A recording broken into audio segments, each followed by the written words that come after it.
So Apple just upgraded the MacBook Air, but should you buy it in 2017? The design is almost 7 years old, but it is thinner than the current iPhone. The butterfly key mechanism is missing, but the keyboard is very tactile and very pleasing to use.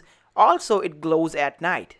Unlike any other MacBook, it does not have any USB-C ports. It has all the old ports, including the Thunderbolt, the SD card slot, 2 USB ports, and a MagSafe connector. Now the MagSafe is actually magnetic and takes the cable off as soon as someone trips it over. Though the only letdown and deal breaker about this laptop is actually its screen. It's 7 years old, lacks the viewing angles, and does not have the P3 color gamma. One fun fact is that this is the only MacBook on which the Apple logo glows. It also has a 720p FaceTime camera, which is not terrible, but is actually better than the 1312-inch MacBook.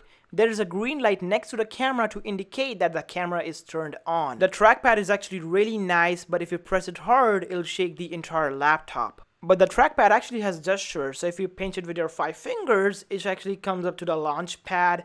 You can actually scroll from here to go to different windows. You can create different windows, swipe with 3 fingers. It's pretty cool. But coming to the SSDs, Apple upgraded to the PCIe SSDs, which will be surprisingly faster. So to test that out, I performed the Blackmagic app test, and on the write side, I almost got 620 to 630 megabits per second. And on the read side, I was almost getting 700. Now this is not a big change or a drastic update. The old read side speeds were almost 400 and the write side was around 300 something, so it is a change but not a drastic one. But you will notice a drastic change in day-to-day usage and in gaming because they upgraded to Intel 6000 graphics from 5000.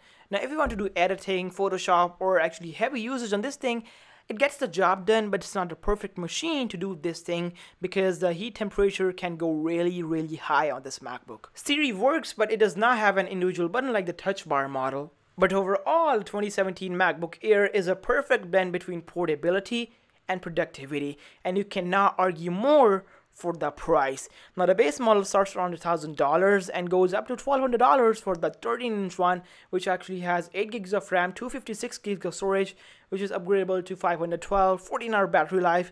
It is pretty good. But the big question here is, should you buy the MacBook Air in 2017 or not? Now the MacBook Air is the most popular Mac that Apple makes. That is why they gave it an upgrade to keep it up in the line. Maybe they come up with something new in fall, but it still has a charm it had 7 years ago when it was launched. Now Apple also makes a MacBook that is actually $1,300, which is $100 more from the top MacBook Air. That thing has a better display, a better trackpad, a butterfly mechanism keyboard, has no touch bar though, but has USB-C ports. So actually that thing is more worth for your money.